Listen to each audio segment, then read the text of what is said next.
Fable began when Sandra Howard raised thousands of pounds for her son Gareth to have a revolutionary new implant to control his severe epilepsy.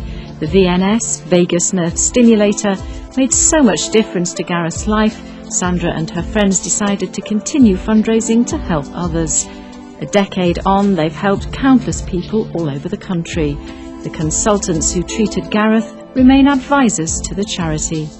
This part of our work just would not have started, and many patients who have now experienced the benefit of this device would not have had the chance to have the device implanted. So the Fable was very instrumental to start it off and support it. It's been an amazing charity over the 10 years.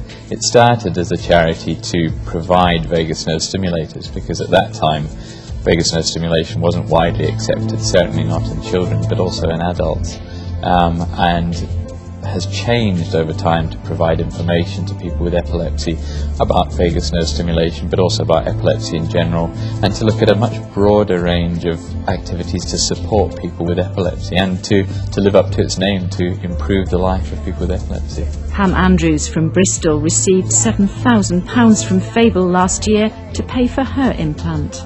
I just used to crash down on the pavement or wherever I was, but now I get this sort of feeling in my head that travels down my body. It's the only way I can describe it. And then of course I just swipe the magnet across and that stops it. After 40 years of drug treatment, which was unsuccessful, it was for us quite an interesting revelation to have the opportunity of an alternative form of treatment. And we'd heard some good reports that it had some good degree of success in these cases. So to have this opportunity was quite a big event in our lives. Charities like Fable, who almost single-handedly raised the profile of other treatments when drugs failed, pushed the health service ahead of them, and without the energy of the voluntary sector, I'm sure that things wouldn't have happened as quickly, so they're very important. Phil Elvidge's epilepsy is also much better because of the implant.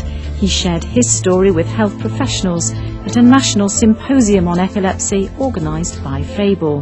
The problem sometimes with epilepsy is the stigma with the epilepsy, because I find a lot of people who won't have the friends go to their house because the child's got epilepsy.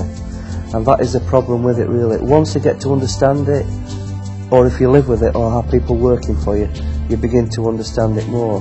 And Fable are very good at helping people to begin to understand when there's any problem with epilepsy.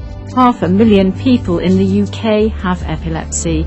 Fable's charity shops in Sheffield provide much needed funds for its work, raising awareness and helping people to understand the problems. It's provided support, it's provided information, and it's been an all-encompassing network that has helped people in the broadest sense with epilepsy. For us, this is all the difference in the world. It's still early days. It's only 6 months since it was put in. The device is not yet set at its full level. We don't know what the long-term prognosis is like, but it's encouraging, isn't it, Pam? Yes, very much so. Yes. And we, are just very grateful to Sandra Howard for setting Fable up, because if it weren't for her, Pam wouldn't be here talking to you now. No, absolutely.